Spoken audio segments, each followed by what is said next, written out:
one Tuesday. I'm looking tired and feeling quite sick.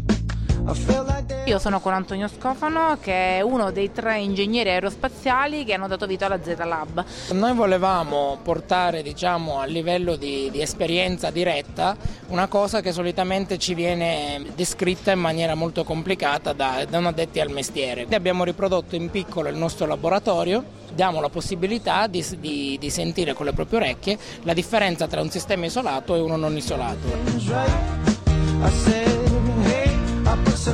È stato creato, appunto, qua lo vediamo alle nostre spalle, un tetto con 2 finestre da tetto, una con un'imbotte isolata e uno con un'imbotte non isolata. In questo caso vediamo che un piccolo dettaglio come la semplice imbotte di una finestra riesce a quasi annullare completamente l'isolamento di un tetto molto ben isolato. Noi ci siamo occupati della progettazione acustica degli interni del nuovo treno ad alta velocità per alcune aziende italiane.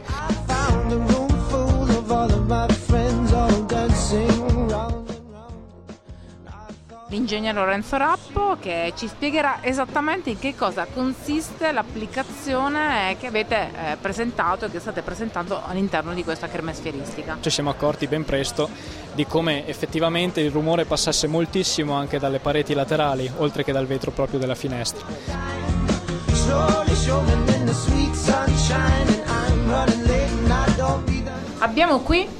Abbiamo qui un imbotte tradizionale, a parità di finestra, in questo caso una classica Velux.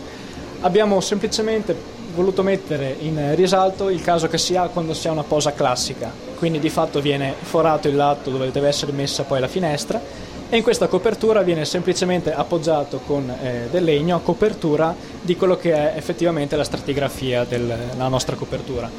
In questo caso si può percepire sia il tocco con le vibrazioni ma anche proprio con le nostre orecchie quanto rumore effettivamente proviene sia dalle pareti laterali che da tutte quelle che sono le condizioni al contorno che si creano quando si avvicinano questi diversi strati.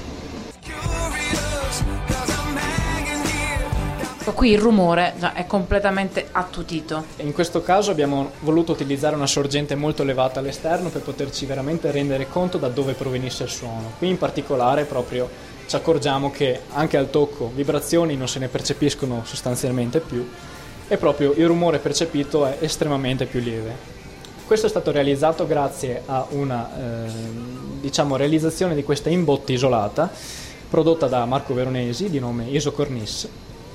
Questa imbotte consiste nell'applicare una cornice che viene posata prima della finestra sul nostro tetto in legno, quindi viene realizzato una foratura un po' più ampia, appoggiata poi questa cornice e successivamente la finestra.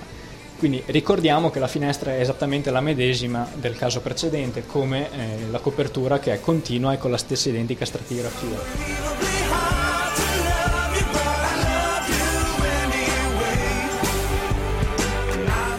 A partire da una situazione di livello molto elevato, qua siamo all'esterno della nostra copertura, possiamo vedere come raggiungiamo in circa 108 decibel abbastanza stabili, questo perché utilizziamo un rumore normalizzato a tutte le frequenze.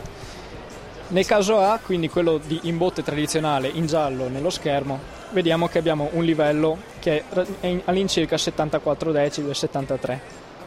Quando invece scendendo nel caso di imbotte tradizionale vediamo che siamo a valori intorno a 64-65. Vedete che in media non meno di 6 decibel di differenza, ma arriviamo anche a 10 e più.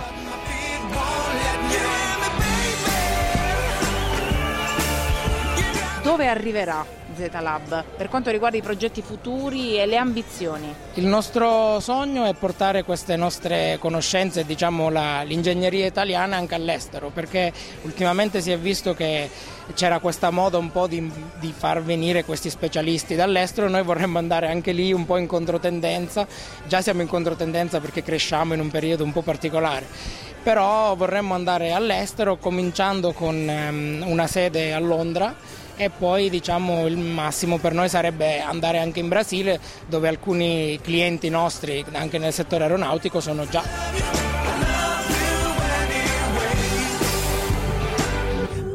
Verona siamo a Cerea, in via Pisa numero 5, però tutte le informazioni anche per le altre sedi sono sul sito, quindi Che è esattamente? www.zetalab.it. Try to walk away, but my feet won't let me.